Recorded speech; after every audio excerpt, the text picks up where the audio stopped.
Hey everybody, it's Jason Blaha here, and one of the questions I get from time to time, or I see floating around there, is people basically saying, if you could do just exercise, one exercise, what would it be? Let me put on my +5 out of weaponsmithing, work on skilling up my crafting a little bit, and let's talk about this. And I think what a lot of people mean really is, maybe what's just the best exercise that you probably get the most out of, because I don't think they mean it literally. If you could only do one exercise, because there's no scenario in the world to where you're only going to be able to do one exercise, other than maybe some supervillain has kidnapped your mother and is holding her on a desert island and has implanted a microchip in her head or something, that if they see you do more than one different exercise, you get to pick one exercise. If you do anything else, that chip's going to blow up and kill your mom or something. That's like the only scenario I could envision with that, and that's pretty far-fetched. I think that's, I'm going to say that's probably not going to happen to any of us. It's a fair assessment. Now, that being said, let's take the question seriously. Let's actually ask, if I could only do one exercise, what would it be? And I've answered a similar question like that on my other channel, my Firearm and Politics channel. People who follow that kind of know where I went with that. Doesn't mean the answer I gave there is going to be the one that you would do when you have other options. But if you only have one option, part of me wants to say, hey, the deadlift, right? The deadlift is the king of exercises. It's the king of exercises. It works 70 to 80% of the muscles in the body intensely. It makes you big. It makes you strong. And that is true. I mean, the deadlift works almost everything, other than a few really key muscles. How about your chest? How about your triceps? How about your delts? Those are pretty important muscles. And I don't care what you do or what you train for. Those are important muscles. I mean, obviously the guys chasing aesthetics, those are near the top of the list. All right, those are near the top of the list. Those are not muscles that you can neglect for those of you guys who are doing that I want to look good thing, I want to look fit thing. Because if you don't have any delts or pecs, that's just not happening. So that's part of the problem. What about if you ever need to push or throw anything? Those muscles aren't getting worked at all. Well, this is not going to work for the real world. It doesn't have perfect carryover. There's just some key muscles that are missing. So it can't be the deadlift. And I love the deadlift. Deadlift is my favorite exercise. My absolute favorite exercise of all time. I can't pick it on this one because it just comes up short. There, someone said it. In this particular case, I found a situation where the deadlift comes up short. So I had to think about it. What would be the one exercise that would have the most carryover to the most sports, would create the most athleticism, and work every muscle in your body? Meaning, maybe not perfect. Maybe it won't give you the most perfect development in every muscle in your body, but it'll give them some growth. And some growth is better than nothing. The clean and press. I came to that conclusion. It would have to be the clean and press, or the clean and push press. When you think about it, step back and think about what strength and conditioning coaches look for in different athletes. When you talk to strength and conditioning coaches who are prospecting people for the NFL, or even prospecting someone for a scholarship, and they want to see what they can do, do you know what exercise most of them look at to determine their overall athleticism? A lot of the experienced ones, they look at their power clean. How much weight can they power clean? You know why? It works all the same muscles the deadlift does, plus a couple more. But it's not a judge of your strength. The power clean is a judge of your explosiveness. Every sport on earth, explosiveness is critical. Football, I don't care whether it's American football or what we call soccer here and the rest of the world calls football. You need speed and explosiveness for that. Rugby, MMA, boxing, every sport that we can think of, power, full body speed and power is important. You have the power clean as part of the exercise. It's part of the exercise. Well, sort of, because you're doing a clean off the floor, so clean and press. Well, what gets worked in the clean? Hamstrings, the glutes. The glutes get worked tremendously. Any exercise off the floor builds the glutes. Glutes are a powerhouse. All right? The quads get worked. Maybe they don't get worked ideally, but the quads do get worked.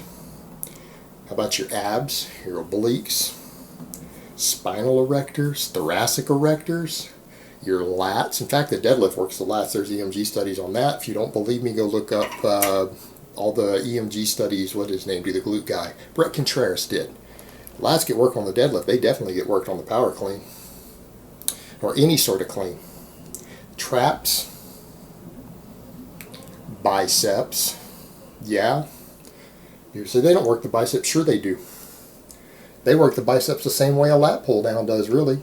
And what did the studies show on lat pull downs? That in noob lifters, lat pull downs build more muscle than curls do. When we do studies on novice lifters, lat pull downs built more bicep than curls. Now, I'm not saying more advanced lifters shouldn't do curls. I'm not saying that, so don't take it that way. But that same motion is being done. So the biceps, the brachialis, the brachioradialis, your forearms, all of that is getting worked off the power clean. And it's a full body explosiveness. It's going to make you faster. All right? Then you go over to the push press. What do strength and conditioning coaches look at with the push press with different field athletes? What was noted about it specifically in the legs? It had better force generation than any other exercise in the legs, including the squat. It beat the squat when they tested force generation in college level athletes in the past, like people who are on scholarships, field athletes. Their push press generated more force in their thighs than even the squat did. All right, just the push press aspect of it works your entire core. It works your chest. Your chest gets worked in the push press. It gets worked pretty effectively. There are plenty of Olympic lifters who don't do any chest work, who just do all this overhead stuff, who actually have pecs. Think that's a coincidence? Who don't touch a bench press, who don't touch a dumbbell. It's a chest builder. How about all the heads of your delts? All the heads of your delts. Maybe the rear delt doesn't get worked as much, but that gets worked on the power part. The clean part works that.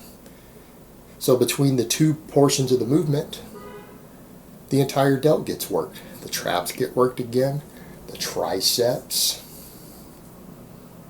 Forearms again. Anyone do push presses, come back and tell me when you do it in the proper rack position. Come back and tell me it doesn't work your forearms. So this exercise works every single muscle in the body. I'm not saying it's the ideal exercise for every muscle in the body. Far from it. There are definitely muscles that can be worked more effectively than this exercise does. But it works every muscle in the body, and it has an enormous explosive component to it. It will make you faster. It will make you stronger.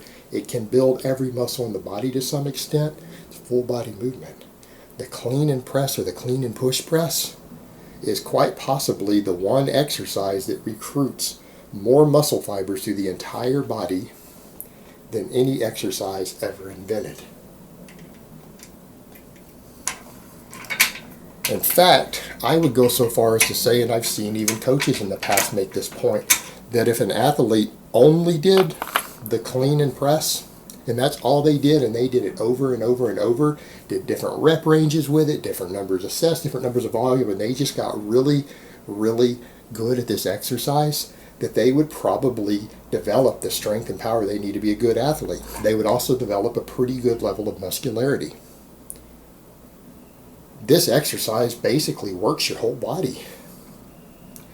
For a field athlete, or anyone who needs to be explosive or just wants to get stronger and more powerful, this exercise is possibly the king, because it works everything. You could literally get away with basing your whole routine around this exercise and actually do okay. Maybe you won't have the most aesthetic physique. Maybe you won't develop the best power on every other exercise in the world, but it'll do a decent job at everything, and it is going to make you explosive. So that's kind of an interesting way to look at it. I mean, if you based your whole routine around this, because I mean, obviously outside of these scenarios, no one's really going to do just one exercise, but this is the one exercise you could do and probably get away with, because it really does work everything. And really, when you think about even the guys who say, well, I just want to be aesthetic. Okay, well that's fine. This is kind of an aesthetics building exercise, particularly the push press component of it. Triceps, chest, delts. It works all of them really well, and it could actually be a pretty good overall exercise to give you those nice full round delts. Full delts are hard to develop for natties. This exercise can do it. I mean, really, when you think about it, those are muscles that can't actually be overdeveloped even for guys who are chasing a certain look.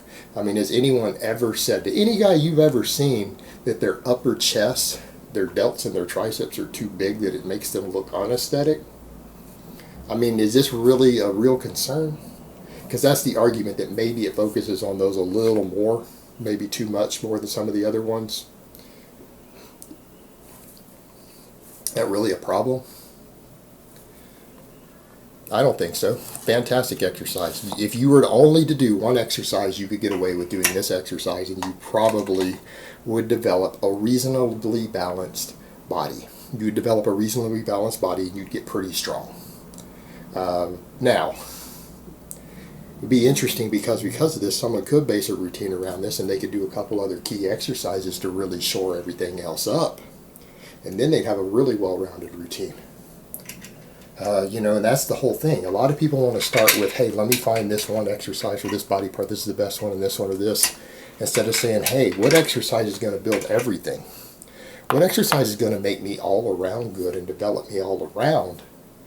And then add in stuff from there. That's a different way to look at routines that you don't see a lot of guys out there thinking about. But it is a way to think about things. It's definitely a way to build a program. I don't think you could go wrong with it. The only problem with this is, how do you fit it into a split? When you have an exercise that works everything, is it an upper body exercise or a lower body exercise? Oh, it's both. Is it a push or a pull exercise? Both. Is it a push, pull, or legs? It's all three. Where do you fit it in a routine? I don't know. I guess you could fit it in anywhere you wanted. That'd be another way of looking at it, instead of this dogmatic approach of, you've decided for whatever reason this is the muscles you want to train on that day. Does that mean you can't do an exercise that works your whole body as long as it works those? I don't see a problem. I don't see a problem with that at all. Someone could do a body part split and throw in the clean and push press into every single day if they wanted, couldn't they? Because it technically works all those muscles. Instead of limiting yourselves, why don't people say, well, instead of limiting myself, how about we just start to do that as a focus? I don't know. It's just a good question to ask, and it's an interesting question to ask because it led me down a different route. This led me away from my favorite exercise, the deadlift. Gave us something totally different to look at. Alright guys, but that's really all I have to say on that today. I hope it's been informative, and I will talk to you guys next time.